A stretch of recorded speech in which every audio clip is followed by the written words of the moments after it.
You are listening to Coast2Coast Film Reviews with Raj and David. Let's talk movies.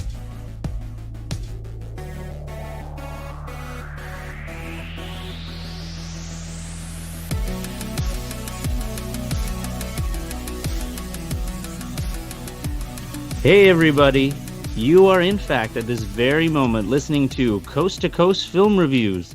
Remember, our show is totally unscripted and unrehearsed. Everything is completely improvised. Whatever, I don't know who wrote this shit. I'm your Indian host. Now please, everyone, take a breath while I introduce my co-host, a guy who has told me on more than 2 occasions that he would gladly give his life to be immortal, just like his man crush Robert Pattinson. It's David. Oh man, you give away too much of my private information. Listen, there's no secrets on this show, David. I already told you this. I'm glad you introduced yourself as the Indian host, though. Yeah. I tried to go as basic as possible. Like, I don't know what descriptors to give myself. It's like I was gonna go with the Indian dream, but I was like, oh god, too modest for that. Yeah, you should have got a little bit more descriptive of what section of India we're speaking of. You know. No, maybe I'll redo that at the end. I'll do your South Indian host, but I kind of like how everything went so smoothly, and I get all this criticism immediately if I'm done. Anyway, today on the show, we have a very special guest, someone who has been giving us some very nice movie reviews, and some impressive ones, sometimes poetic, but usually very concise and descriptive. Very nice length. I really like it. Sometimes when it's short, I'm like, oh man, I want more. But his are like good size. I'm like, wow, I always hit the C more, and I'm like, yes. All these paragraphs, and I was like, yeah. And they don't seem to be too spoilerific. We have Alex. Not like how I do, right? No, definitely not how David does. Nobody followed David's shoes here. Thankfully, most do not. Yeah, Tyler Durden is Edward Norton's character, right? I keep telling you, I'm waiting for that to just fall out of my head so I can watch that movie like a brand new baby. We have Rosebud was really the sled. I haven't seen that actually in full yet, but I already know that spoiler. So thanks for playing. Today on the show, David, do you know we have someone on the show? Oh, do we? We have a special guest, David. We have on the show with us the Alex Kallinsky. Hi. Hey, Alex. How you doing, man? Good. Kind of anticlimactic, but yeah. It was supposed to be much better. Unfortunately, David does not, share this kind of like enthusiasm. He was so built up on trying to make me look like an idiot. David, this time your mic doesn't sound quite as bad. I thought maybe it was like every time we do a 3-way call, but you sound fine this time. No scratchiness. Maybe it's your internet connection. Nope, not mine. I live in LA. Perfect. How am I coming in with you guys? Does this sound okay? Sounds good. Too close, too loud, anything weird? No weirder than usual. Oh, that's great. Well, everyone seems to be at the top of their game today. Yep. All right. Oh, where are you? You don't have to give us a street address, but as descriptive as you'd like to give us, Alex, where are you calling in from? San Jose. Oh, okay, good. You won't be complaining about the time like an old man over here. Oh, yeah. It's only a 3-hour difference. Yeah, this guy over here talking about how he used to be a punk rocker and stuff. It's like 3 o'clock in the morning here, and you're at midnight, so it's a little bit of a difference. You get up to get the kids to school in 3 hours. Hey, I have kids, and they have school stuff too. There's actually a field trip I got to take my kid to tomorrow. I haven't been on a field trip since middle school. Where to? Do you remember? That was my Washington, D.C. trip. Holy cow, from San Jose to Washington, D.C.? Yeah, it was kind of expensive for my parents. And we got to see, like, the, what's that big building? I don't. Sounds like it was a very memorable trip for you. Alex. That big building. I'm very descriptive. In your reviews, yes. Yeah. Don't In real life. don't do those trip The reviews. Washington Monument. No, we didn't see that. Capitol. I think. Yeah, Capitol the Capitol. It was one of the other. And then I think we went where they might have art stuff or something. The Smithsonian. Smithsonian, Yeah. maybe? Yeah, Look at I that. think it might have been like the history one, which Oh. is fun. Historical museum? That's a museum, Maybe. probably. Yeah, we should have just said the one that looked like a penis. That's the Yeah, monument. the phallic Yeah. symbol one. Yep. For- Tell us a little I about think, yourself, Alex. I am 16. I Mhm. go to school. I'm in AP English class, so Okay. that kind of helps with my writing because it like makes me have to be more concise in a period amount of time. Do you and- write on the side by chance, like short stories or anything like that? Creative stuff? I have written a feature-length screenplay before. Ooh. Has it So- seen other eyes? No, Ooh. Still Besides my- private. besides my grandpa. That's it. Okay. Well, you got to start somewhere. Yeah. Exactly. Does Grandpa think it's cool? Was he like, I don't know what the hell this is about. You kids are crazy. You don't know. What did he think? It wasn't too complicated. It was, well, I mean, it was complicated, but it wasn't like anything out there, like Oh, okay. some of the movies we're going to talk about. Oh, okay. All right. Well, maybe someday when you get that into a movie, you'll be back on the show because this show will definitely be running for another 10, 12 years. And David and I, no, I don't think so. Well, and David's Alex gonna get is tired of this real fast. Alex is also a moderator at the A24 film group. That's correct. So we're going to Yeah. talk about some A24 films. Of course. Which is awesome. You know, when I was 16, I've always been into film, but probably around your age is when I got really into more artistic fare. I was a Same. horror nerd before then. Oh, But horror leads you into some weird places in cinema, and I've noticed that a lot. So, Yeah. it's cool to Because have you horror- on, Alex. horror can be Thank you. artsy. Horror can be funny. Like horror has a nice way to, like you said, lead you into other genres. Yeah. Horror is definitely important to me. Like, Yeah. in what way do you think? Like, I was trying to pick your brain with this. Well, Hereditary is one of my favorite movies, so that's why. But we have a specific rule that I can't have that, so that Wait, what? can't. What? I don't know. I don't Well, know. we who talked made the about- rule? We're going to do the A24, our top A24 films. Mhm. So, as a rule, since me and Alex are more connoisseurs of A24 than yourself, we've decided to leave the Eggers and Astor films off of our list, so we can actually get a few more films out there. Yeah. Okay, excellent. Does this mean that I will hear less of the letter and numbers A24 for the next few weeks, David? Really? Yeah. Don't mean to call you out live on the air or anything. Well, but there's nothing new coming out, so you That know. is true. Well, actually, we got Uncut Gems, so Oh, we might have to talk about that one. that I'd be happy to. Oh, because That- that's that- Adam Sandler. You God, freaking no. mainstream bastard. All right. Yeah, just put Adam Sandler in A24 film, and we're good. It's different. Okay, that's what interested me. I was like, oh, Adam Sandler in like a serious role. I liked him in that other movie with a serious role. Let's move on. Punch Drunk Love. Yeah, that one, but I didn't see it.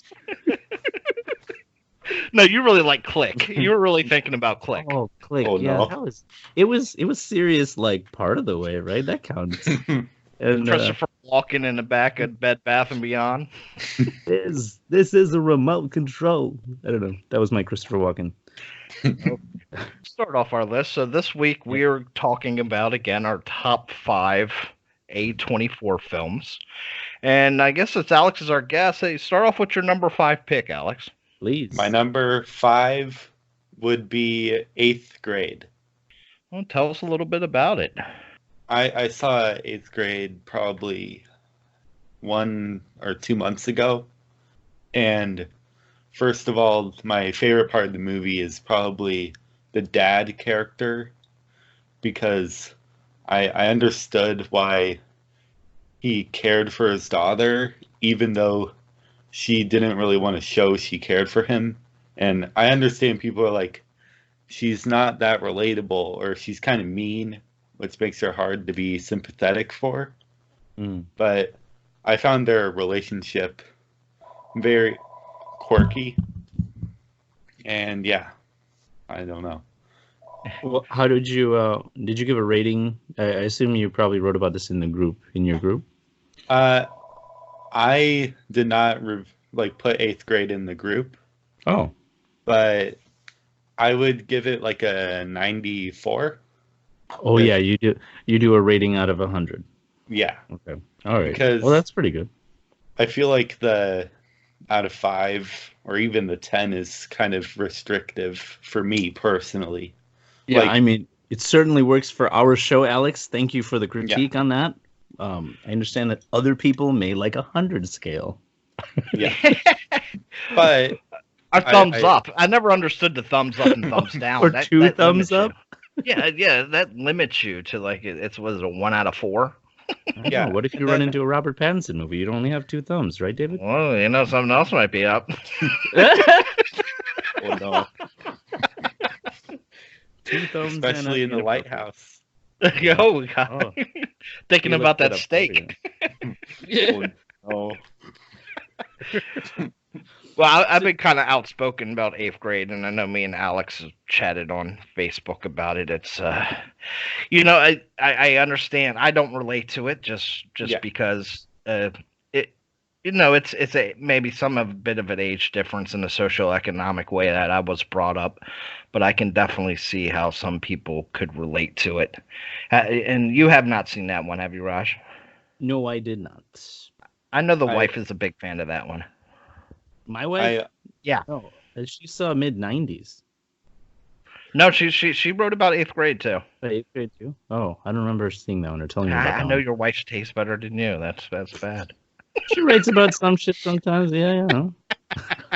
I don't know everything my wife watches. You just always scroll when she posts. That's messed up, Raj. Oh, great. There she is posting again. better scroll. Listen, I have to live with that woman. If we could just keep stuff that we say about my wife to a minimum. David, tell me, please, because I know you're itching to say something about A24. Please go next. Well, my number 5, and this wasn't an easy list to make, and I did it without honorable mentions, which is thank goodness. Me. But it was kind of hard to put these in order because there's so many great films. But I did A Most Violent Year. It's a 2014 crime drama starring Oscar Isaac and Jessica Chastain. Really gave me a little bit of a Scorsese feel. It's about a small heating oil company owner who has a bunch of competitiveness going on in the business. He's trying to keep his nose clean, not get into the corruption, but it just kind of spirals out of control for him. The acting is top notch. Oscar Isaac is usually really good in anything I've seen. And Jessica Chastain's character was just brilliant. So I really recommend that film. I think I gave that an 8 out of 10 if I remember correctly, but it was just a really, really good film, shot beautifully. The acting's great. I like both of those actors. So that's one I would be willing to check out. It has more of a mainstream feel to it than a lot of A24 films. Like you could see this come out from any distributor. So even if you're not into the high art side of A24, if you're into like Scorsese films or De Palma films, you would like this. All right. Okay. Did you have something to say, Alex? We cut you off. No, I didn't. Okay, excellent. Okay, my 5. In this A24 list, my number 5 is Ex Machina. That might be one of the first A24. I'm trying to see of all these that I ever saw, actually. And initially, I thought that was Emilia Clarke. When I looked back after seeing Game of Thrones, I was like, "Oh my gosh, she was in that movie." I had to look up the cast list, and I was like, "No, it's not her." But it was a decent sci-fi kind of flick. It wasn't anything like, blew me out of the water, but the story had like that nice twist at the end. Guy is working for a company and gets asked to be part of like a Turing test where he's testing the how human this robot that was created is, and he gets a bit too involved and falls in love with the robot, and the robot is exhibiting some more manipulative personality traits, which leads to the climax and his attempt to save her. Yeah, I like the twist at the end. I don't think I really saw that coming because I wasn't sure what was going to happen, really. But yeah, that was good. It was a good A24 movie. It's good for my 5th place. Yeah, give it Oscar a Isaac 7. was in that one too. Wait, what? Who the hell was he? Nathan? Was he is the rich guy? the rich. Yeah, he's the rich dude. He's great in that movie. Shit. So is he like a regular? How many movies, A24 movies, is Oscar in?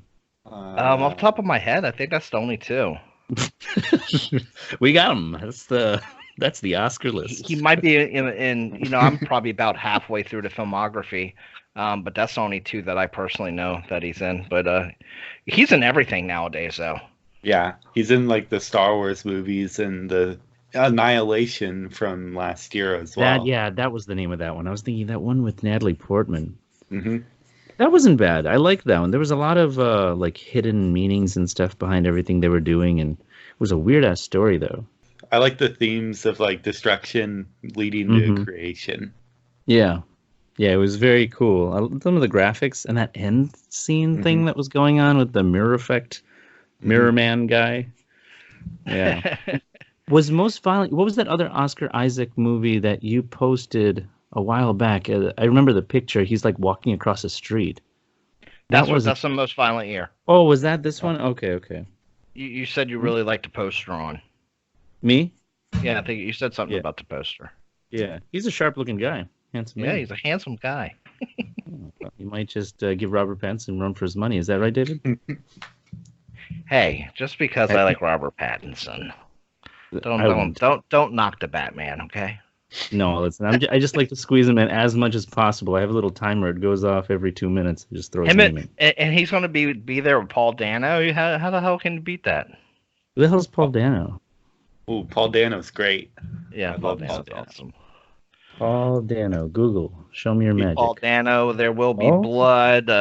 Swiss Army Man. Prisoners.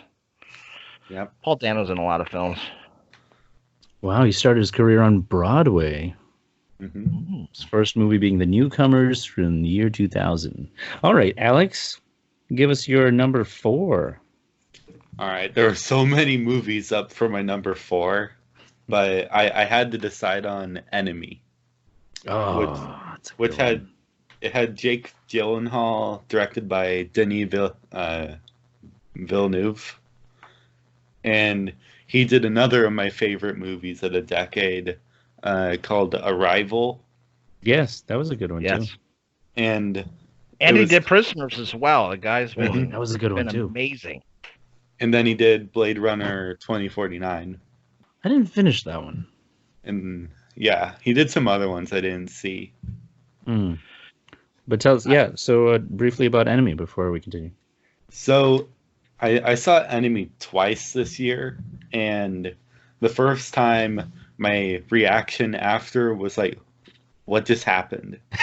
Yeah. And then I like read all about it online, and I looked on YouTube, and I was like, okay, I understand most of it. And that's how far I went to try to understand it. Because like from start to finish, this the movie's basically mesmerizing. Mm-hmm. And Jake Gyllenhaal is excellent in it as a duplicate, or not like a doppelganger, and then himself.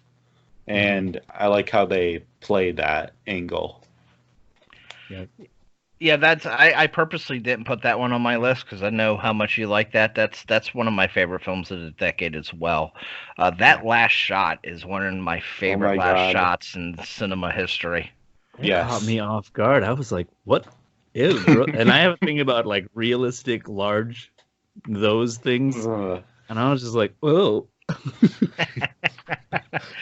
But I like how that ties into the themes of spiders and women there it is. in the movie. I love that. Nobody would see that coming. It's just like, what? Oh my gosh, that was such a good movie. Yeah, Jake Gyllenhaal I put up there, Robert Pattinson. Yeah, I think those two guys are probably. Joaquin Phoenix is older, so Joaquin Phoenix I always say is the best actor of his generation, and those two guys are like the generation a little bit younger than him, and they're the top talent, along with Tom Hardy. How old is Gyllenhaal? Jake Gyllenhaal. Guesses, go. Don't look it up. Gyllenhaal's 35, I would say. 36. 6. Oh man, you guys were off by not much. 38. Oh really? I wouldn't believe that. Well, see, and Joaquin's been around for so much longer, though. Yeah. Joaquin's age, go. Yeah. 45. Keanu's like 50 something. 45 is correct. 45. Has Keanu aged? He's a vampire. He's a vampire. 55, man. That guy looks great for 55. Shit. Yeah, still doing John Wick shit. And then Tom Cruise has that Scientology keeping him alive. Gross. That asshole. I thought he got kicked out. Maybe that's what Stallone needed. Stallone needed Scientology. Poor guy. He was late to that. John Travolta got it. Oh, man. We know where that took him. The fanatic. Yeah. Hey, don't hate on Fanatic. I'm sorry. That is the most underrated film of the year. It's not the worst movie of the year. That goes to a Logan Paul movie. Which one? I went through pain watching it. It was called the Airplane Mode, which is basically a ripoff of Airplane. Oh, gross. They should not remake like lovable classics like that. Yeah. I have not seen that one, but my worst of the year so far is The Intruder. Oh, that looks stupid. I mean, I saw that picture and I was still trying to decipher what that meant. Reverse Get Out. Get Out. Get in. Get in. But it's what you said like that.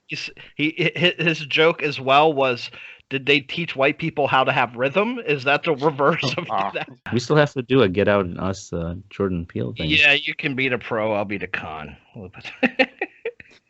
Okay, on a scale of 1 to 50, I'm meeting you halfway, Alex. Right. What would you rate Get Out and Us? If they're both similar or different, whatever. You asking me or Alex? Both of you. Get Out, maybe 43.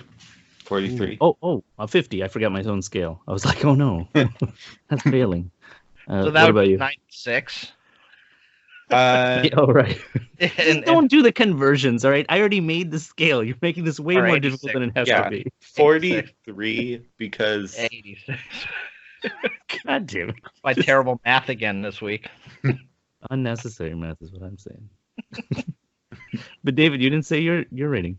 My rating? Okay, Get Out on a scale of 50. That's weird. On a scale of 50, I would give it a 25.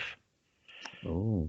All right. I liked the film a lot at first. The second, third viewing, it just the final act just falls totally apart. You sure it's not because you saw the twist coming this time? You're like, I know what's gonna happen. God, this movie's so dumb. It's obvious now. No, when I get very analytical about it, it just falls apart. And Us is even worse. The whole structure of the film, the whole premise, he just had this big idea that he couldn't execute, and when you break it all down, it makes no sense. It's a 20. Ooh, less than half. Now, technically, I think he did films technically well.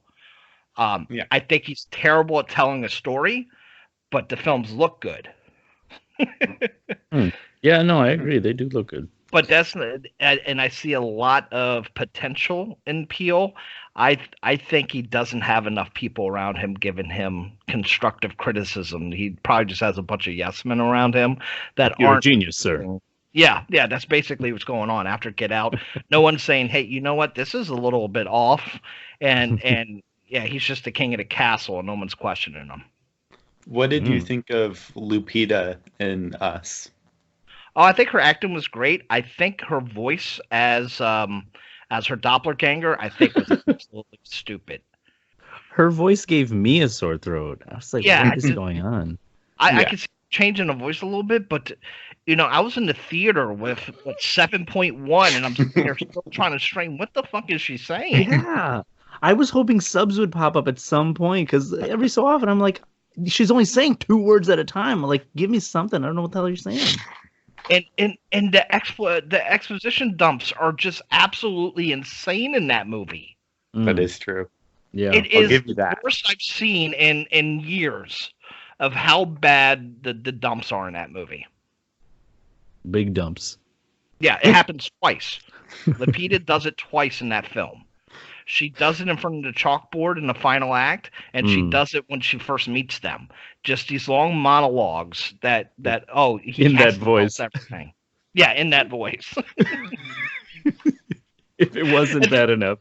But on Us, and then you start thinking technically about it, like, how did these people eat?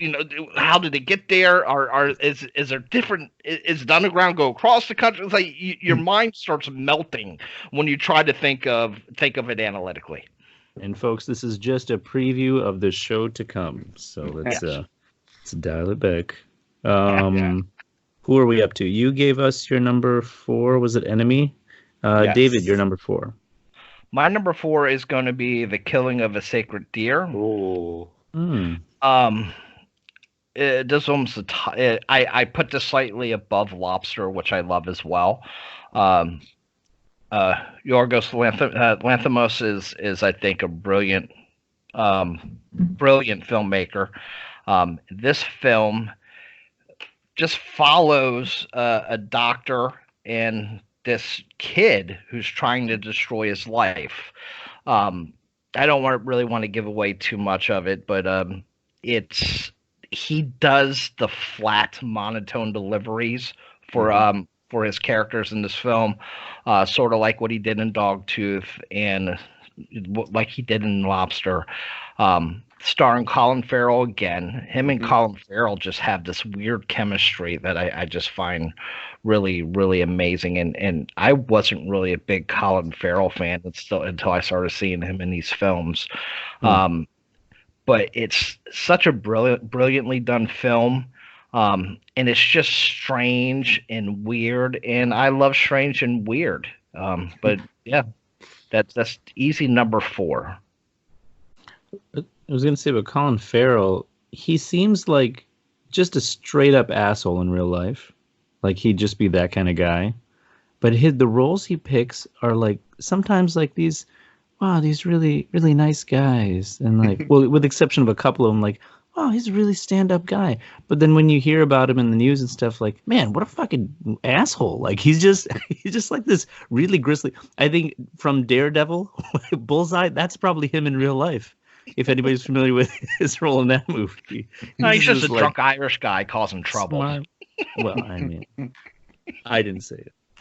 I didn't see it. Yeah, Alex did say it. Okay. Yeah, I'll say I'm Irish and I'm part Irish. I get to talk about him being drunk. Excellent. What is your number 4, Raj? Number 4. You guys are going to be cutting me thin over here. I got that one knocked out. I am down to number 4 is It Comes at Night. Oh, I haven't seen that one. I want to say I saw that. No, it wasn't in theaters. I think I saw it when it came out already afterwards. That one, well, I won't give away too much for you. I usually don't. It's a little vague on what exactly the post-apocalyptic issue is, but to summarize, there is a bit of an infection, something going on. So it's more of the, can I trust you? Do I trust you? Are you infected? I'm not infected. You can trust me. Well, you stay over there, away from the people I love. And they're like, oh, okay, you're cool now. And like, oh, you're not. Yeah. Oh, we're not cool now anymore. And then who has the gun? You have the gun. I don't trust you with a gun, but here we are now. We're friends. You have a gun too. Now we're all just kind of, we got to grow stuff and don't go out at night because something or another. And it was a lot of that sort of thing. On top of that, the acting was good. That was like the one thing that saved the movie. There was a lot of this. There was a creepiness. I forget the main kid character. I think he's a teenager. I don't think I've seen him in anything else, but there was this creepy vibe about him. The way he just strolled about the house. I think it was Andrew. I want to say his name was Andrew in the story, but he there's a rule of keeping the door locked, and at one point there's the mistrust going around the house about how this door comes unlocked during the night, and the blame goes around, and that's when spinning out of who can we trust, who can't we trust, that whole game. But it was good. I still remember the ending was a bit unsettling. It's not it's not happy, I'll say that much, but it was a good movie. It was good. It was done well. Yeah.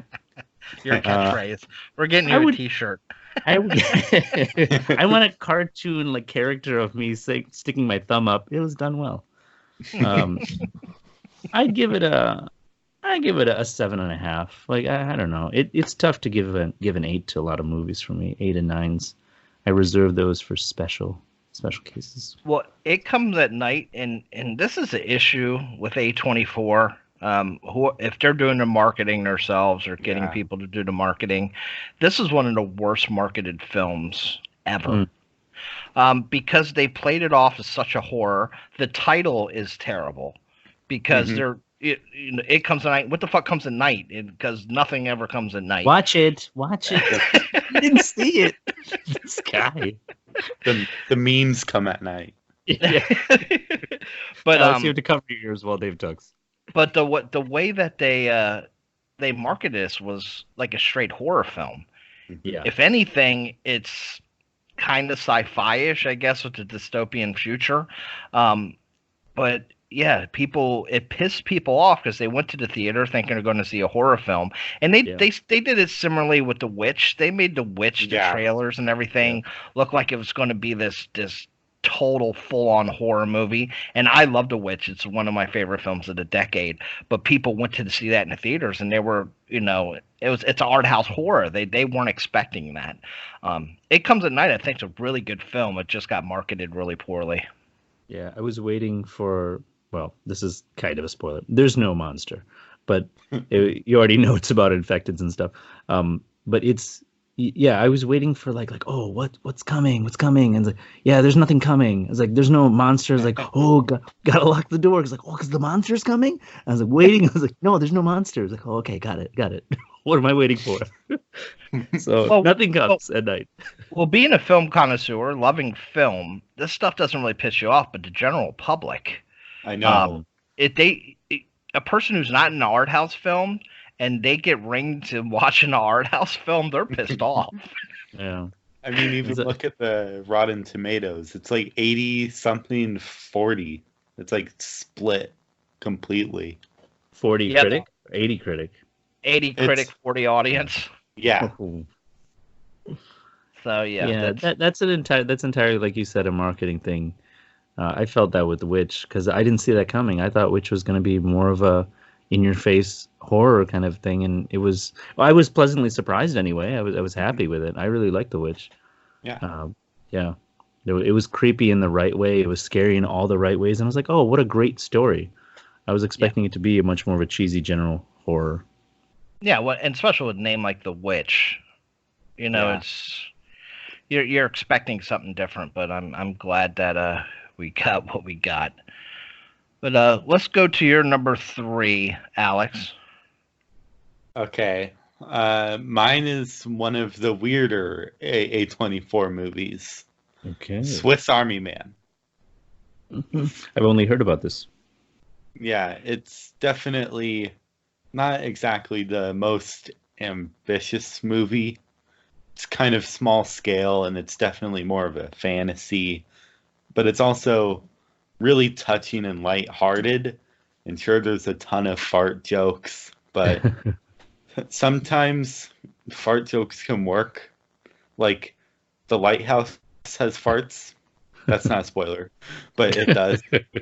Aw, And- man. And Swiss Army Man has farts, and the first time I saw it, I couldn't stop laughing for like 20 minutes at the beginning.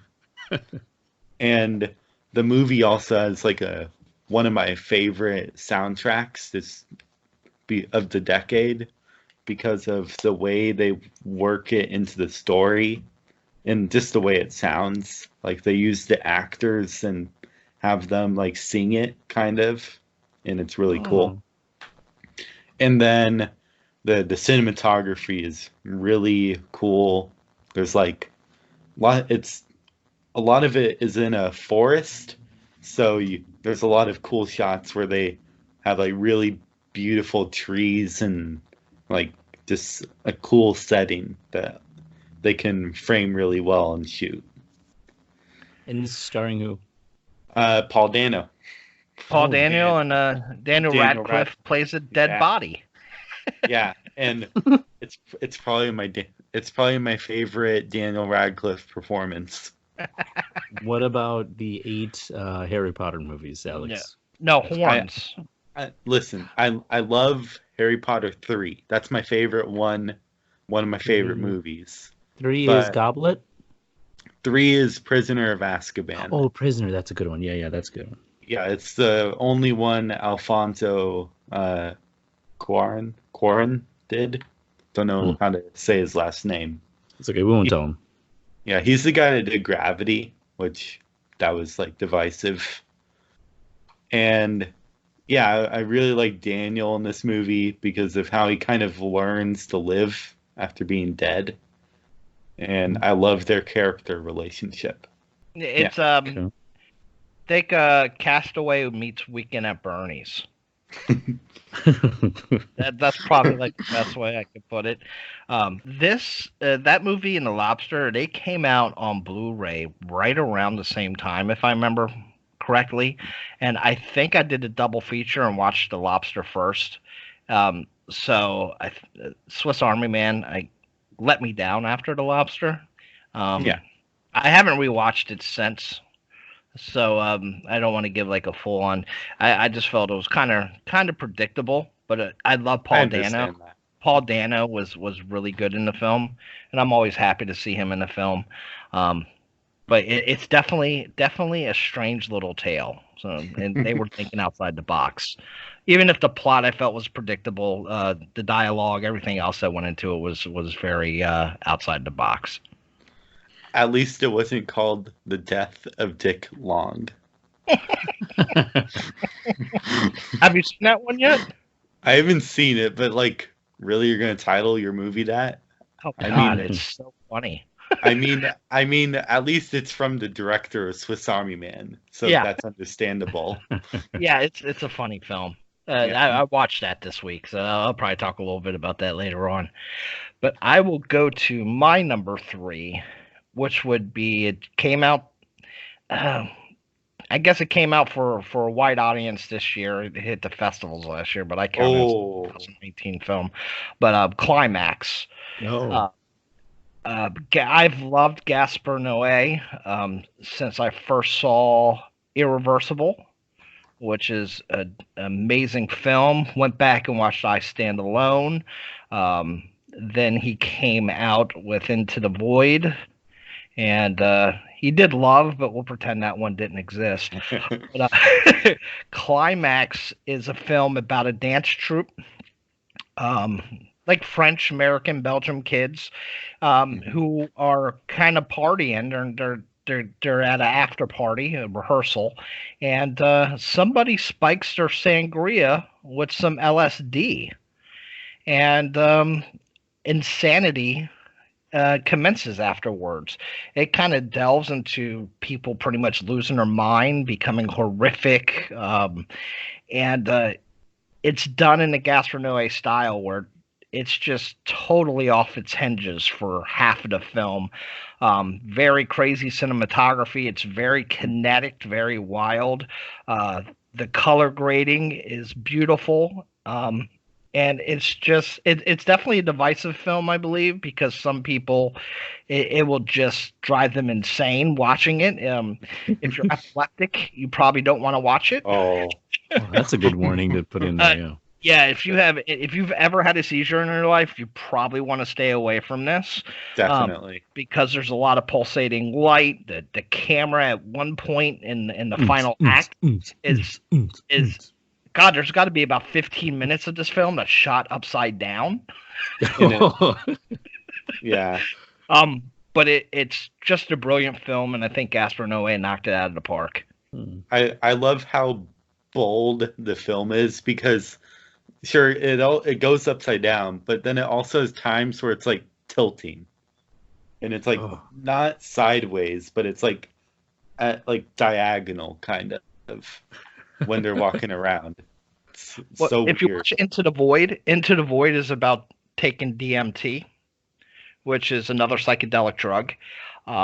And there's a lot of parts in that film where you feel like you're having a hallucination. And he did the same thing in Climax. He likes messing with your brain. Yeah, definitely. I definitely saw that. Definitely.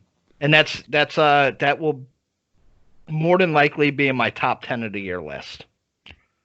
Sometimes I wonder if, I try to get the scripts for these movies that have these strange kind of visuals, like these psychedelic visuals, to see if the writers were able to capture that in words to describe these scenes. And sometimes there is enough to describe the scene. Other times it's just like a lot of director work where they're just like, oh yeah, this is what I want. And they describe it and get it done. And you don't get a lot of the words that you like, because I'm like, oh, how did you write this scene? Like, how did you, like, what the heck? Well, you could tell Gaspar's had his experiences of psychedelic drugs. This and Into the Void, I did some stuff in my teen and early 20s that they experimented with this type of stuff. But he shows it so realistically.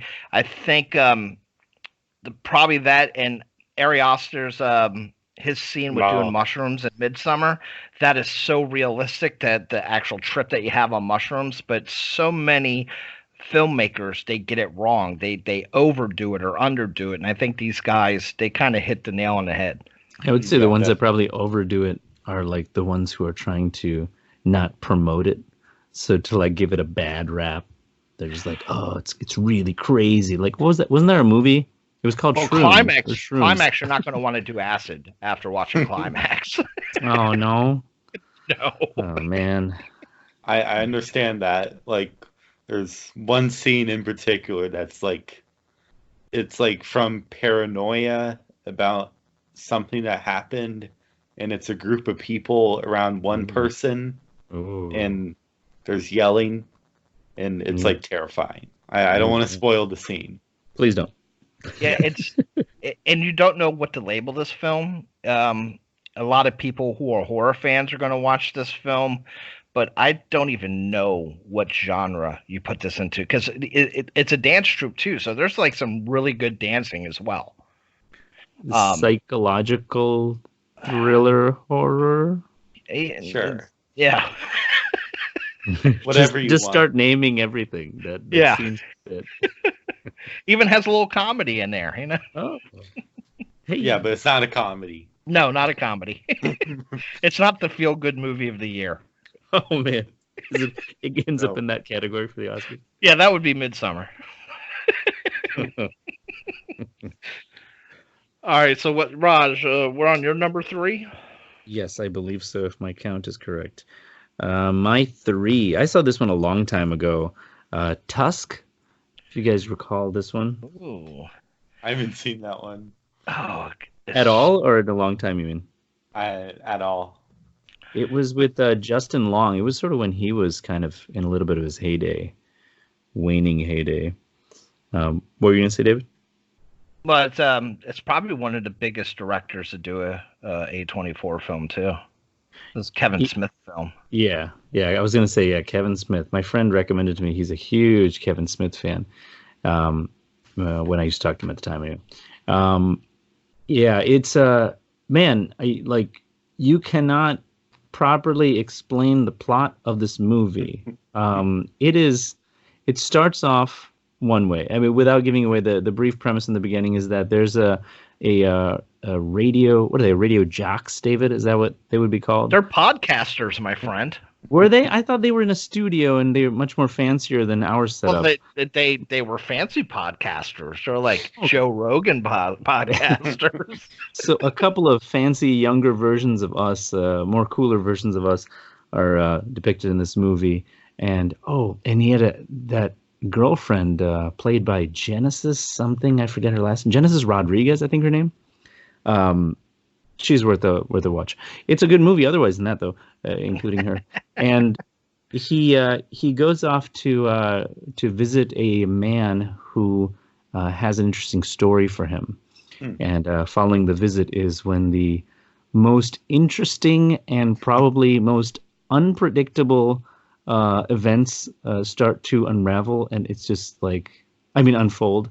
It's just I had no idea this was going to happen in this movie. And if you were to watch I don't even think it's a half, maybe even the first quarter of the movie and stopped and said, "Oh, I know what this movie's going to be about," you'd be so wrong. If you saw the last half of the movie and thought what movie is this, you'd be so wrong if you even tried to guess. It just they don't go together. They look like they were made by different people, and it's it's crazy.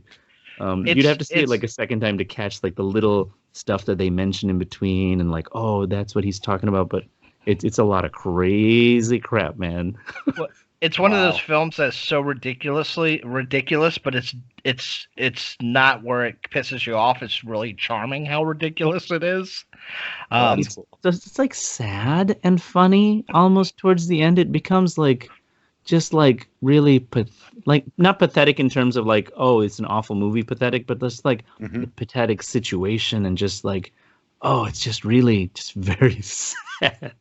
And Johnny Depp I like Johnny Depp in the movie. A lot of people hated him. I like the over the top Quebec accent, French Canadian accent that he had. I thought it was funny. When was Johnny Depp in there? I forget that. He's the private the police detective that they go and meet. That's Johnny Depp. Oh my gosh, that's right. I remember there was a diner scene and stuff, right? Yeah. Oh man, I barely remember that. Okay, yeah. So if you love Johnny Depp, which I don't know if there's any more reason to love him anymore, but if you love him, check out this movie. What would I give it? Caribbean is good. Which ones? You brought it up. Now you have to tell me which one. Nightmare on Elm Street. It does not have Johnny Depp. One. Oh, yes. It does. Yeah. That... Okay, the old one. Yeah. Yes. Debut Johnny. Which one? Which? The very first one. I like. The first. Yeah, I mean the first one was a classic. Pearl. Yeah, I did have a name. The first time I saw Captain Jack Sparrow, I was like, "Oh, this is a pretty good character." They did it way too many times. Yeah. Oh yeah, he did. Yeah, well, it's a good character. Johnny Depp is one of those people who I like in a supporting role. I don't like him holding a whole film together. So you liked him in 21 Jump Street? Oh yeah, but him and Richard Grieco, Jesus, no, but Edward Scissorhands, the early stuff he did with Tim Burton was really good. But Edward Scissorhands is an amazing film. And Richard Grieco, by the way, was a much later season. I'm talking about first season Johnny Depp. Richard Grieco is season 2 or 3. I'm not sure I made it past season 1. So I don't know why you would watch anything after season 1, David. Well, you're a little younger than me, so I was watching that in real time. You just went back and Hulu'd it. You probably were. I'll give you that. I tried to watch that a long time ago, and I was like, man, these messages are so deep. Don't. That was 86. I was 7 years old. watching Johnny. Alex, I don't know if you're familiar with the show. It's the brief premise of that show is that these young-looking cops are going undercover into the schools to get at these drug dealers at the high school level, or like people who are like those stealing cars and stuff. Like they go into shop class to do all this dirty work, and like that's where they sneak in and they go undercover work. Man, Johnny Depp, youngest police detective. I haven't heard of it. Yeah, It's Johnny. brilliant. Well, they remade it to that movie, but yeah. That does not. I'm trying to remember, was justice. Johnny Depp kind of making out with the high school kids too? No. They would always come on to him, but for the sake of the show, he wouldn't ever, put himself on the women. But the teachers will always have the hots for him. And then by the end, once they found out that he was an undercover cop, then it's all out. It's all out. Like, oh, I want to make out with you and stuff. And like, they have to keep they have to keep it close though. Keep it close to the chest. They can't tell everyone else. Undercover shit. Okay, our tangent about Johnny I'm Depp. really your age, even though I'm a babyface man. All right, let's go to Alex's number 2. 2 already. Okay, I think David will like mine for number 2.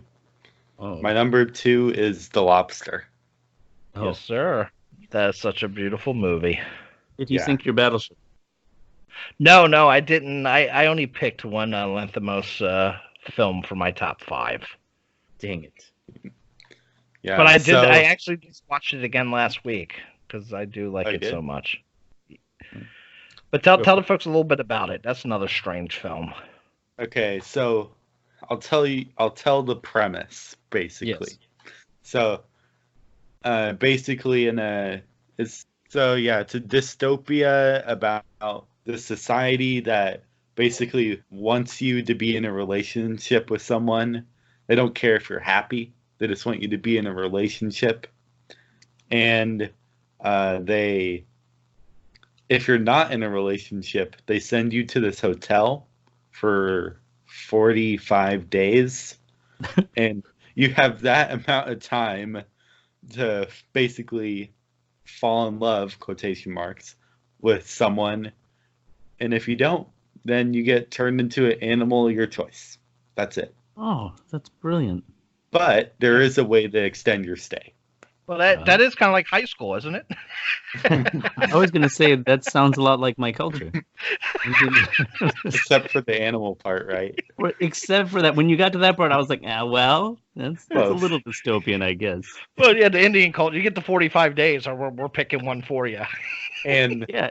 my favorite part of the movie is probably either Colin Farrell, because he's hilarious with just this like monotone dialogue, and just everything he does in the movie is pretty much comic gold.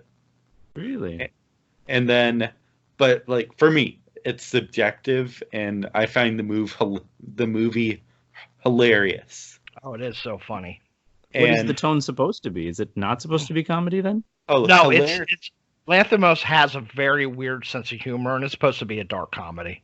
Oh, I like- see. Okay. Yeah, and I also love the shift like halfway through the movie. Ooh. Okay. If David knows what I'm talking about. Oh yes. Oh, I'm gonna say my the funniest scene for me is during the 45 days that you're at the resort hotel. You're not Is supposed this to a spoiler? No, it's just No. one joke. Okay. You're, Okay. you're not supposed to masturbate. Oh. So John C. Reilly, who I love, is in this. Oh. He's in this.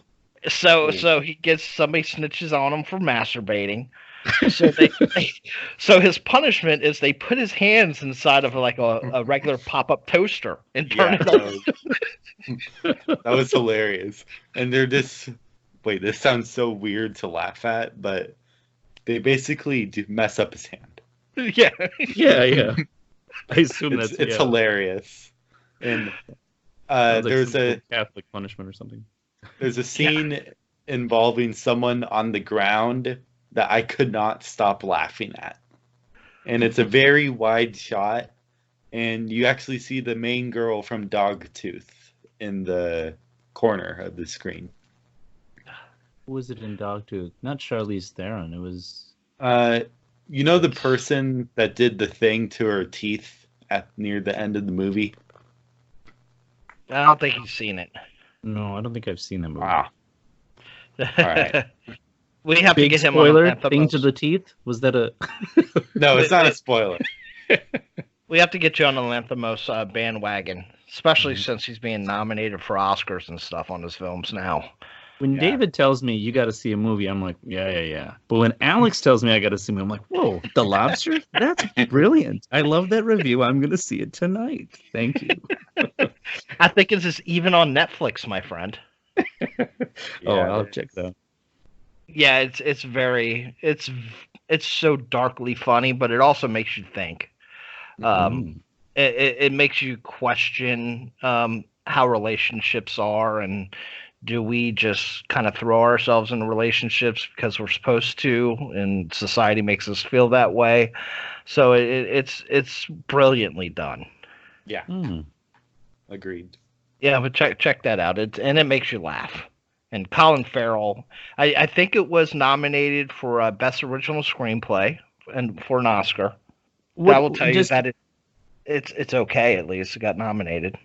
Yeah, I it's was going to fine. say, when they get nominated for Best Originals, because some of these categories just blow my mind. I don't understand. Best Original, did they just not find anything that they could relate it to? Like they were like, well, that's not like any other screenplay. No, you But have if there's two another one- categories. You got adaptive screenplay, which is based off source material, and Oh. original screenplay, which isn't based off source material. Yeah. Oh, not like, well, that's like that other movie. And so he's not a shoo-in for originals. So like The Avengers would be a adaptive screenplay. I'm going to have to cut that out. Do editing.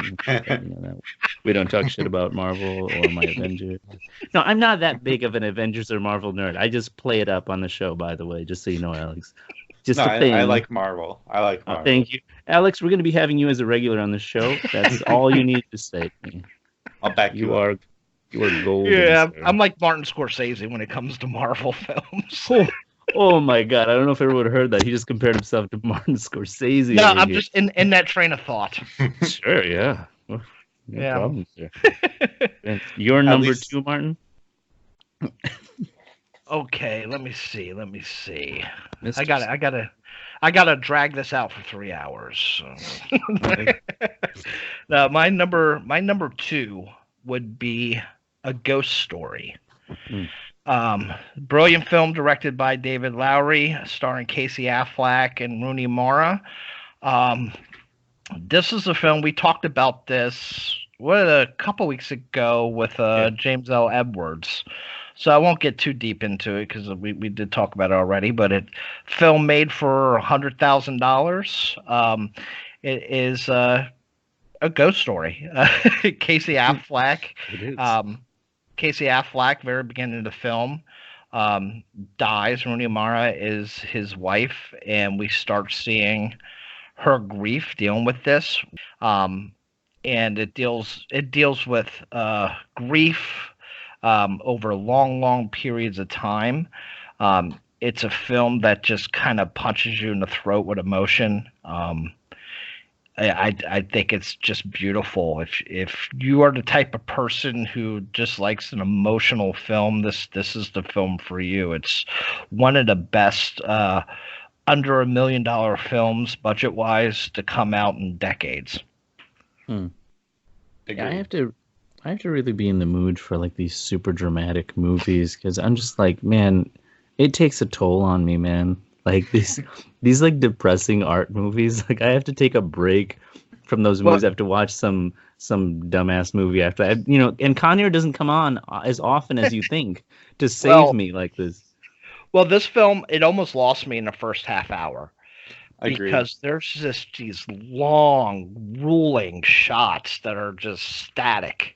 And you're like, why the hell is he doing this? As you get further through the film, you understand what his motives are behind the shots. It still doesn't make me think they need to be that long, but I can understand. But once you get past that first half hour and the story starts coming together, it's just brilliant. Yeah, it's definitely heartbreaking at some points, and I found it kind of very existential. it can be very nihilistic. Yeah. I don't know. I'm the type of person when I watch something really nihilistic, it actually makes me a little more hopeful. So I that's how my brain works. All right. Where am I? You're on your number 2. I'm on my number 2. Well, I didn't have any limitations to my list because as I counted, I think I saw about 10 or 11 of the, what are they up to? 85 A24 movies? How many are there now? 94, I think. When Uncut Jewels comes out, it's 95. I could be 1 or 2. So my number 2, I put. Let's see. I didn't rank these, and I never rank these. I just don't want to know which one to talk about first. I'll just put Hereditary. Oh. I didn't know that this was A24 actually until recently, when we started actually doing the show, and David would say A24 every 5 seconds, and I was like, oh, okay, Hereditary, A24, A24. But yeah, Toni Collette, I loved her acting in this. It was, I mean, still to this day, there's some scenes that just stuck with me, and my wife and I will just be talking about stuff every now and then, and every so often we'll talk about movies, and that scene, we'll just start talking about it. The scene at the end, it's not even about like the story per se. It's the acting by the son when he's screaming. You know what I'm talking about?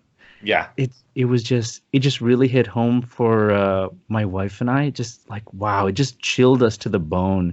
And she only told me about it afterwards, actually verbalizing. When she said, I was like, yeah, that scene it felt so sad and just so like that pathetic, helpless situation that he was in. And it was, wow, just really bone chilling, that scene. And I know David has that favorite scene where I think it was Toni Collette turning around, the way that shot was done. Oh, yeah, it's when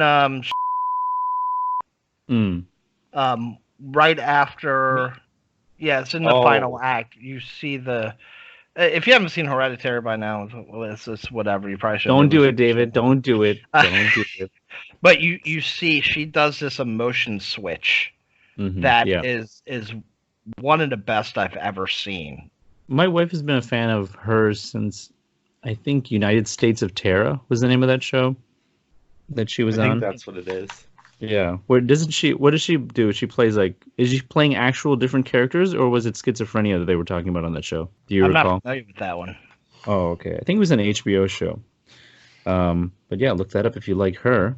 Yeah, about that movie though, really, it's not very clear that the ending is coming, like how it turns out, and the events that unfold are like okay, like you don't really know where they're going, and then it just sort of hits you at the end that there's something just a little off, and that creepiness factor just gradually picks up, and then it's like, what's happening? And then it just, the way it ends, I don't know. I wasn't a huge fan of like the very end.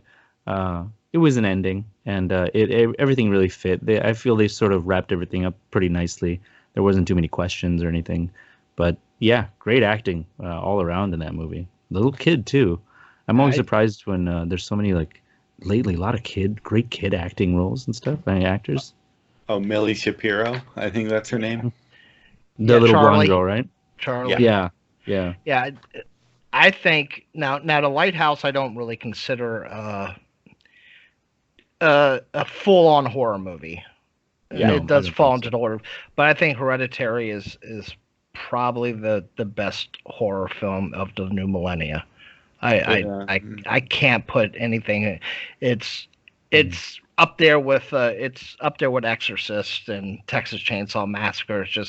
It's going to be a film people are going to talk about 30, 40 years from now.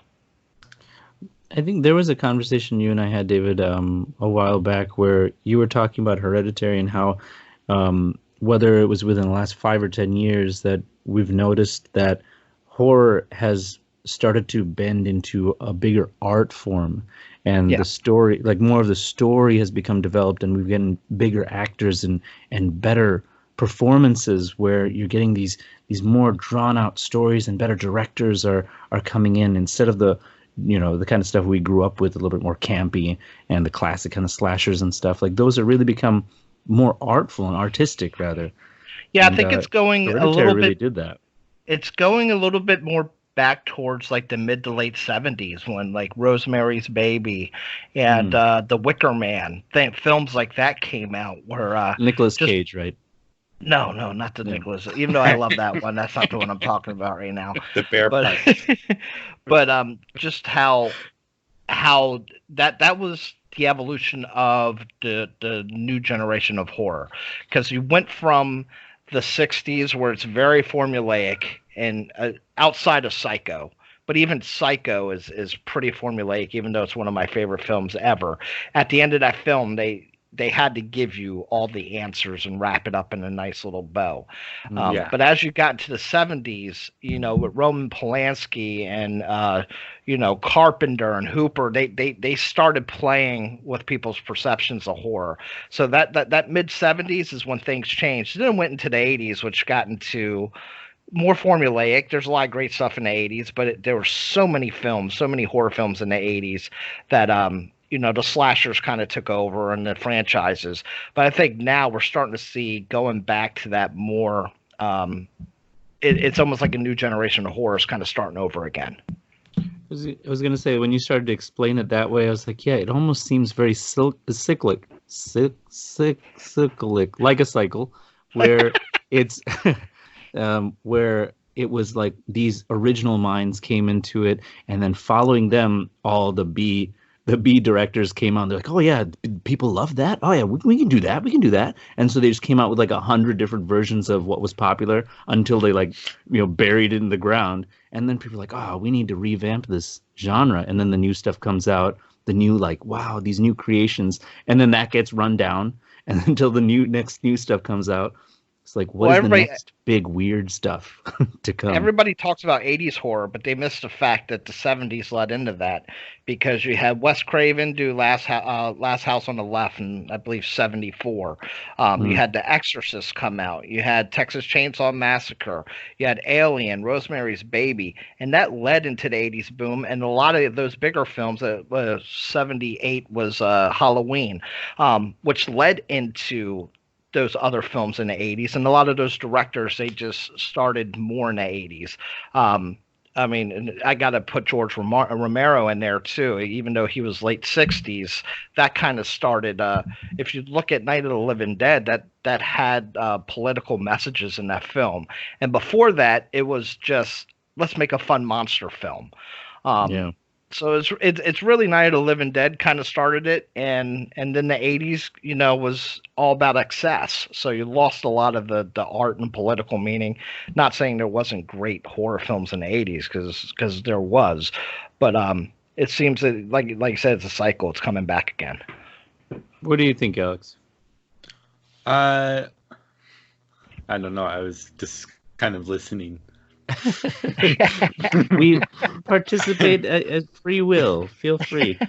Well, it's great. I talk about we talk about younger kids like Alex, and I think they get a lot of heat. Some of it's warranted, some of it's not. It's just like with any generation, really. But I feel you guys are lucky, because I'm 40 years old. So when I was 16, it was 95 is when I was 16, and you had to search so much to find all these great films. And somebody like you who has the initiative to want to watch these films, when I know probably such a small portion of kids in your class are into this, but you just have the world at your fingertips. So I wish I had that when I was your age. Yeah, I really appreciate that ability. The internet is a big place. And it gives a lot of opportunity to watch movies. But just to put David's age into a better frame here, Academy Award for Best Picture in 1985 was Forrest Gump when David was 16. Mm-hmm. Forrest Gump is good. I think Shawshank is better, though. Oh yeah, Shawshank is awesome. But go back, go watch a lot of those old films. Try to find.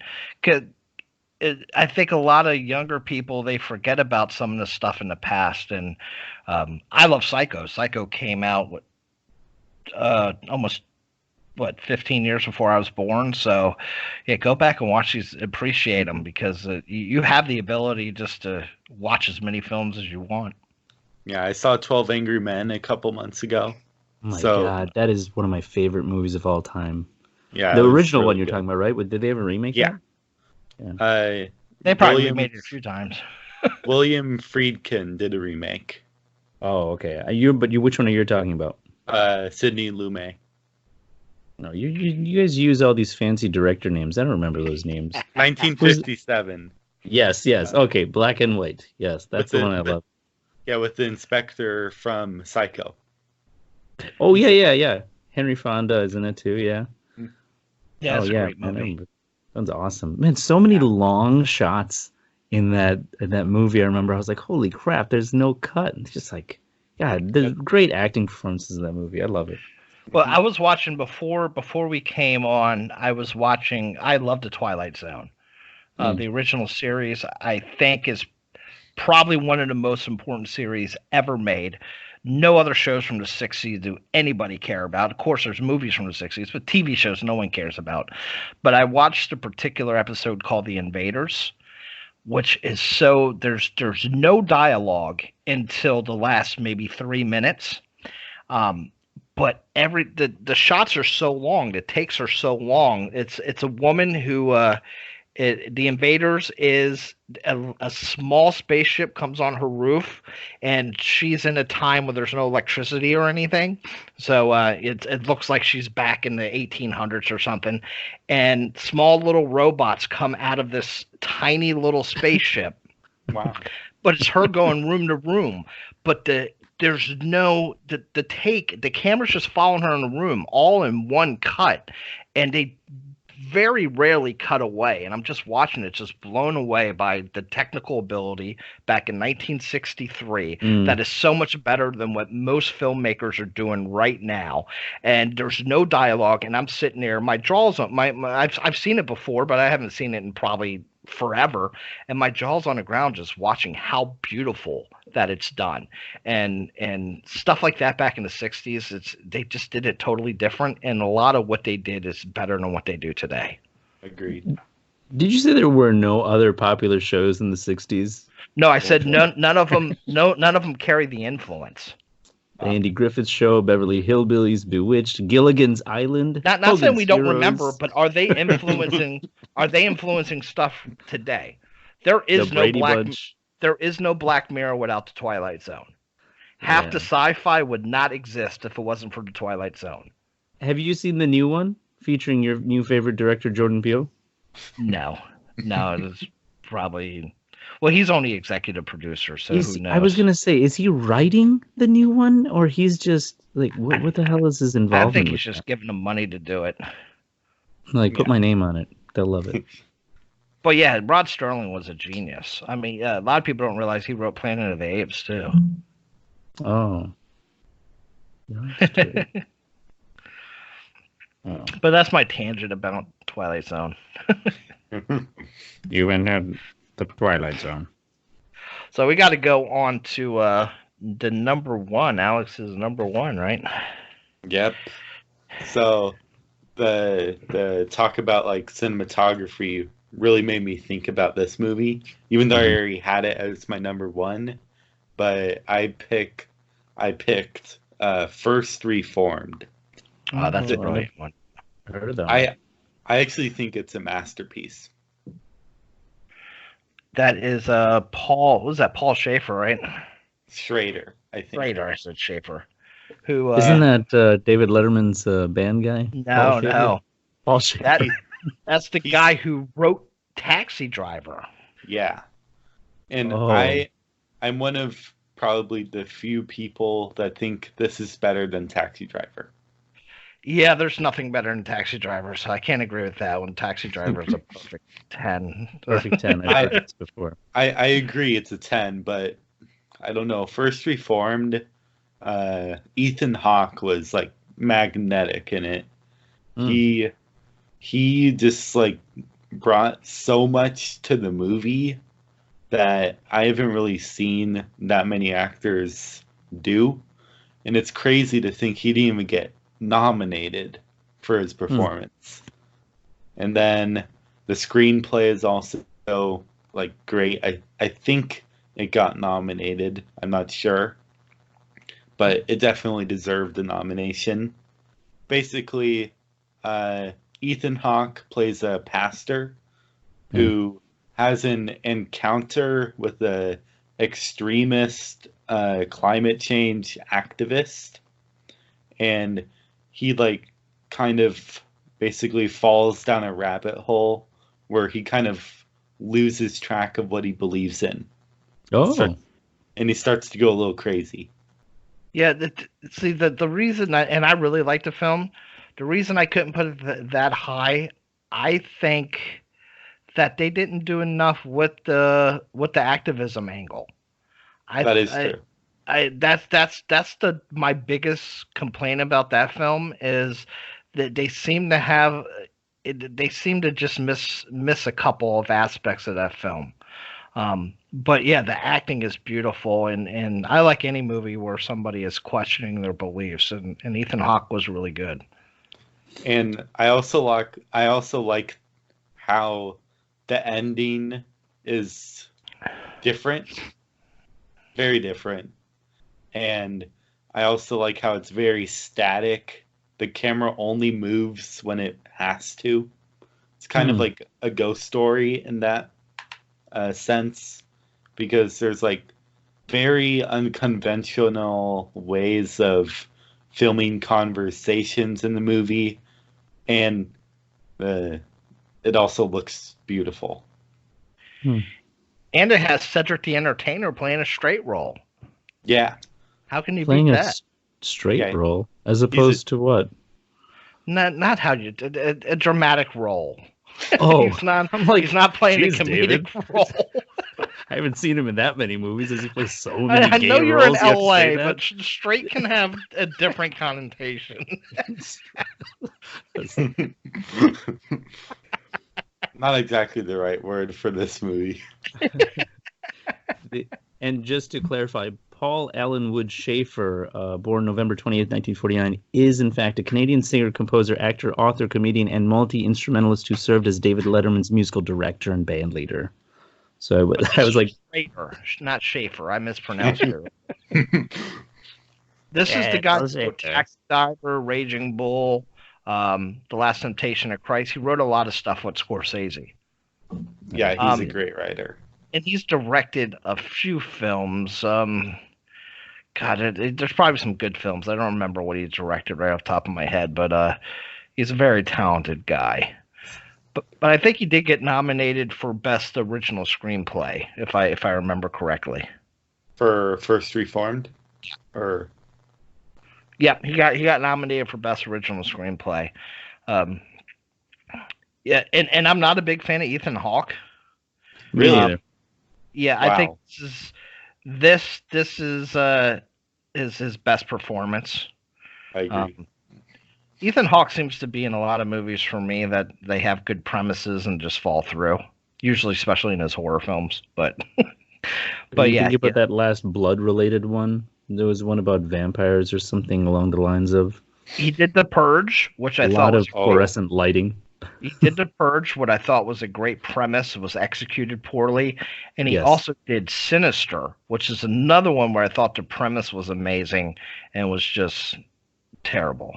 He was okay in that one. I didn't mind him in Sinister. I don't blame him. He just doesn't. No. He's not good at picking scripts sometimes.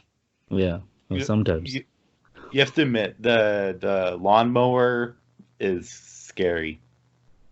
Do you remember? Do you know what I'm talking about? Oh, and Sinister? Yeah, the lawnmower. Yeah, I think the 8mm murder snuff part of that film is the best done part of the whole film. Definitely. Go ahead. No, I was gonna say the end was like such a cluster bust, cluster F of a mess. It just seemed like they just like wanted to wrap up with some really big in your face kind of scary stuff. I was like, oh, that's like so much.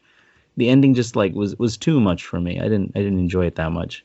It's one of those films where it didn't even need a supernatural element, and they put it in there. Yeah. You could have just had a regular man going around killing people, a nut job, and it would have been better.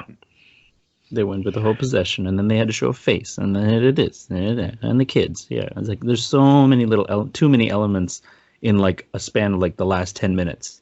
Yeah, they're going for the franchise instead of just making a good film. Yeah. So I'm going to go in my number one. Oh, here we go. Now this, again, we weren't able to pick 4 films, which would have, my list would have been totally different, but we're trying to expose people to different films. This film is probably the only film in the last 20 years that I felt deserved the Oscar that it won. Outside maybe No Country for Old Men, which still should have lost to There Shall Be Blood. But this won the Oscar for Best Picture in 2016. It's Moonlight. Also, Ali won the Oscar for Best Supporting Actor. It's a coming-of-age tale of a poor black gay kid growing up around drug dealers, being bullied, and just his life. It goes through 3 phases. Him as, I'm guessing, maybe 8 to 10 years old. Him as a high school student, and then him as a young adult. And you get to see him through these 3 phases of his life. The middle part is where he's kind of coming to terms with his sexuality when he's in high school. And then as he's older, he's trying to hide his sexuality because now he is, and stuck into that street culture. And it has a beautiful love story that's involved. There is one scene where when he's a child, his mom starts yelling at him, and they just cut out all the sound. They're in a hallway, and it actually brought tears to my eyes. It was heartbreaking. But such a beautiful film, that the way that each section of his life, the cinematography changes. I think they even changed film. So they make it look distinctly different in each portion, which I really loved as well. Not just like computer done. They actually did something like physically different. Yeah, I'm pretty sure it looked like it was shot on 35 millimeter, but if not, they definitely changed probably cameras that they were using. But yeah, it was done amazingly. So if you haven't seen Moonlight, it took me a while to see it too, because usually if you win the Oscar, I'm not really interested in it because it's usually just overrated and boring. Well, if Warren Beatty was in charge, they almost didn't officially win it. He announced La La Land, if you recall that winning. It was like La La Land, and then somebody had to read it and like, no, it's Moonlight. I'm like, sorry, man. And he just walked this old man off the stage. That was crazy. It was hilarious. And when he came up, who's the director who came up on stage, he actually flipped it over like to show everyone they weren't just running away with their award. They're like, no, we did win it. It says Moonlight. It won the elusive MTV Movie Award for Best Kiss. Also, if you don't win that, you might as well throw everything away. Yeah. You failed as a movie. You failed. Oh. But yeah, it's a beautiful film. It's just amazing. And it's heart-wrenching. Kid stuff, like child neglect, movies about that. Like, I really have to be super prepared and, like, not know everything in advance, but I just have to know that there's something like that in there. Because when it catches me off guard and it's in the movie, I'm like, oh, it's too much for me. And I will take a break from the movie and come back later because it's, I don't know, maybe it's since I've had kids, or I'm pretty sure I felt this way before kids too, but oof. Well, it's definitely not a brutal type of thing. It's more like mom's on drugs and he's fending for himself. Yeah. Mahershala Ali plays a neighborhood drug dealer who kind of brings him under his wing, but not in the way that you would think, like to turn him into a drug dealer. He's just a guy who really cares about him and keeps him separated from that, which it didn't go into that stereotypical hood movie that you may see. Like the young dealer gets them and teaches them how to sell drugs. He just really shows this kid love. That's nice. Yeah, Jess has seen it, and she keeps telling me to see it, and it's hard to keep her from telling me spoilers and stuff because she just wants to talk about the whole movie. I'm like, no, it's on my list of like 3,000 movies. It's somewhere on there. Like you see the then film, we'll talk about it. Yeah, you're watching the film and you feel like it's going to start going into like a stereotypical type area, and then it just flips it and throws it completely on its head. That's good. I'm glad because I think we talked about this too before, like how some of these like black experience or black culture movies get nominated and they end up being 12 Years a Slave, Training Day, about these like, black people as gangster roles or black people as slaves, enduring these kinds of historical hardships or these typical black community kind of stereotypes. It's like it's disgusting. So yeah. I'm glad to hear that it wasn't like that. I do want to see it. Did you see it, Alex? No. Oh, yeah. Well, we're in the same boat, Alex. Don't worry. Yeah, you guys definitely need to see that one. All right. So we're going to go to your number one, Raj. My number one, Raj. Is I'm going to say, because I get to say the ones that you guys don't get to say, and I'm not going to say the one that David wants me to say. So I'm going to say, which one don't you want me to say? You don't want me to say that one. So I'm going to say The Witch. Oh, I'm happy with that one as well. Oh, damn it. Which was the other one? The Witch, I really like that one. I think that came out on Netflix when I saw it, back when I had Netflix. It was really good. Like, it was marketed like a straight up horror movie, and I was really expecting that. And I was surprised that even though there wasn't that huge jump scare aspect constantly, there was this really well-paced story. And I did not know the entire damn thing was going to be in black and white. I was like, oh, okay. It's like, is it going to change? No, it's not black and white. It's just muted. Was it grayscale? It's very it's desaturated. Oh, we're calling it now. I'm like, I remember it all being black and white. Yeah, if you guys say so. I remember the forest scenes. Yeah, wow, I really thought it was. I think I should go to the optometrist. The scenes were really well performed, well acted, and when it finally did get to that whole, what should it call, like the occult side of what the title refers to. It was well done. It wasn't just in your face. It wasn't just like the stereotypical stuff. There was just enough story around it to give it a reason to exist in the story. And I like how it ended. Yeah, it was good. I really liked it. It still stuck with me all this time. That's really the only one I like to talk about from A24. Yeah. Well, there's no other movie that tops that, David. And I love the film. And it's by, I think, one of the best working directors. I mean, he only has 2 films out, but they're both brilliant films. You got lucky. He does. Yeah, he almost in the film. It's a period piece, and everything is exacting. But he turned it almost into a feminist tale, which I thought was very creative with the subject matter. Yeah, it was. It's that girl who was in. Oh, I just realized it's her from. Is her name Anya Taylor, the one from Split? Yeah. And then she's also in that new kids movie, god awful movie. We'll mention that later. But yeah, budget of $4 million, box office $40 million. Holy cow, that was great. Well done, Eggman. And that kind of like really kicked off almost this new, very profitable art house movement, because Hereditary came out after that, which was very profitable. The Lighthouse did really, really well, and Midsummer did really, really well, and that's what's really pumped me up, because 10 years ago, these films were probably direct to DVD, are such a limited release, and the fact that they're going into movie theaters with subject matter like this and turning, what is that, 1,000% profit is amazing. So, yep, I love that film. Good pick. Yeah, thank you. It's really hard. There's Well, so see, many that I've seen. if I would have had to choose with Astor and Eggers, my top 4 would have been all of them. I love top The 4 Lighthouse, but The Witch is almost as good. What were you saying, Alex?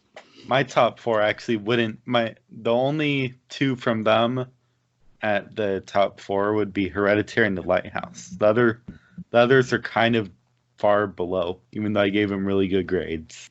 I did make a short crap list, which if you want to say anything about Alex, go right ahead. I did not like Green Room. I haven't seen Green Room.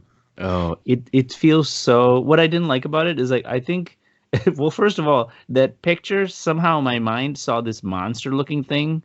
I don't know if you can pull up the exact picture of the banner or cover for that. And I was like waiting for this monster. There's no monster, and it was, and there's like they're just trapped in a certain area of during this conflict, and it just seemed very one tone. And I was like, this is dumb. Like this is the whole movie. And then I think Anton, we talked about Anton in the last episode. Anton's in Green Room. It's probably the best part of it. But the second one that I thought I did not like, Under the Skin. I know you guys had a little A24 thing on that. No, I David don't. ruffled I don't like some that. feathers. Yeah, people. I love get it. pissed off. Well, people got pissed off on my 8th grade review when I brought up. I didn't put the words white and privilege together, but they were in the same sentence. And that really and they read that sentence and they didn't read anything after that. Did everyone just went to your profile to go check your race? They're like, oh, this douchebag. Oh, he's white. All right, well, I guess so.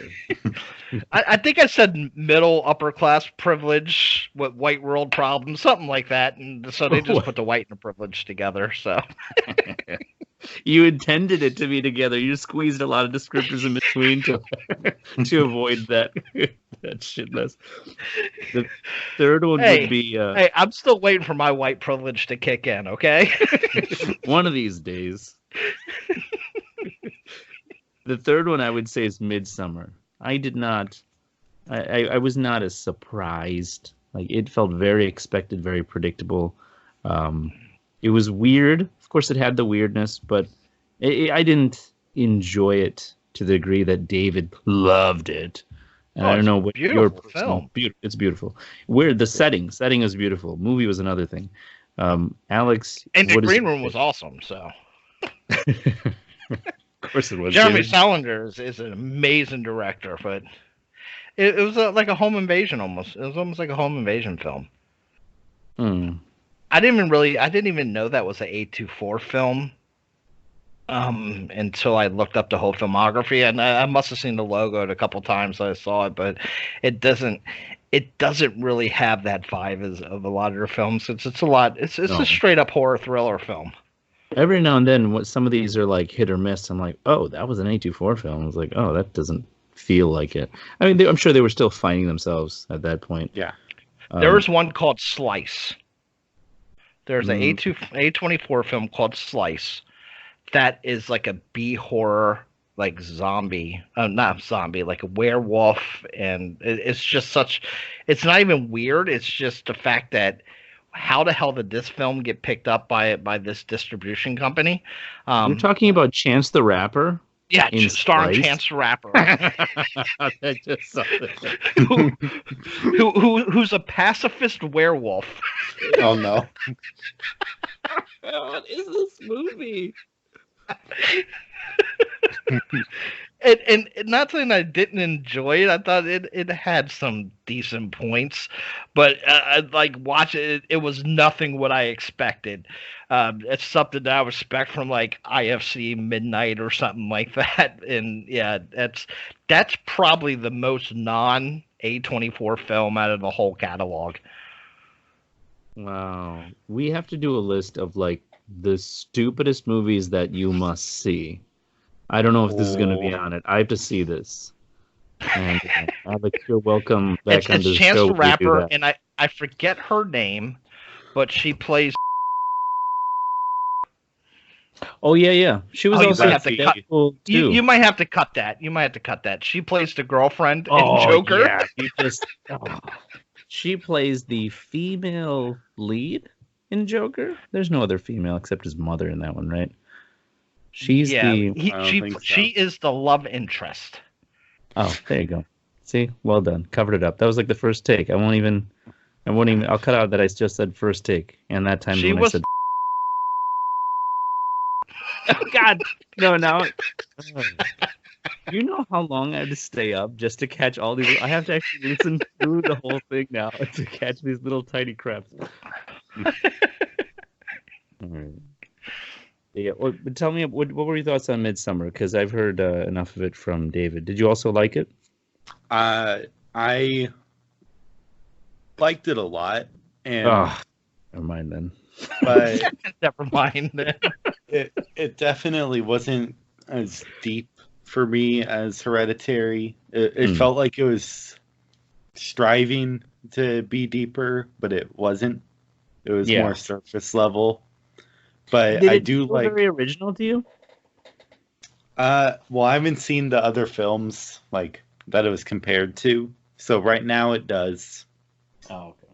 If that makes sense. It's definitely highly influenced by the original Wicker Man. But I love the Wicker Man, so I have no problem with that. And Astor was pretty forthcoming that he was influenced by that film. Yeah. Yeah, it was very Wicker Man-ish, and I love the new Wicker Man. I love Nicolas Cage, like regardless of Bees are in my eyes. wins or flops. I mean, or I don't know what would have sounded better with flops, but yeah, he's just so crazy. Like I don't even care if it's a popular movie. I just want every movie he's ever been in, and I Have don't you know if seen there's enough Mandy space yet? in my house. Which one? Mandy? No. I was considering watching that this weekend, and then I didn't because Dude, you'll I had love it. something more important to do. What? You'll love Mandy. It's full on Nicolas Cage being out of his mind, but it's a film where Nicolas Cage needs to be out of his mind. I remember watching the first 15 or 20 minutes of it, and he let himself go a little bit in that. He's looking a little bit of a chubster in that one. Yeah, it looks like he gained a little bit of weight. Yeah, that was amazing. I don't know if that setting, is that a real place in Alaska? Because that was beautiful. Some of those shots I was watching, looking in the background to see if it was real.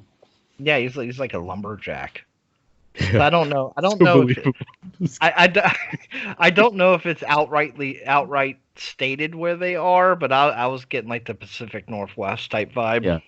Yeah. I thought so when the way they say it, but yeah, no, I do want to see it. That is on my list. That'll be the next Nicolas Cage movie I see, unless TBS airs Con Air tonight. So I got another suggestion for you. Mom and Dad. Oh, what is Mom and Dad? Mom and Dad. Is it a dark comedy? It is a horror kind of comedy. It sounds familiar.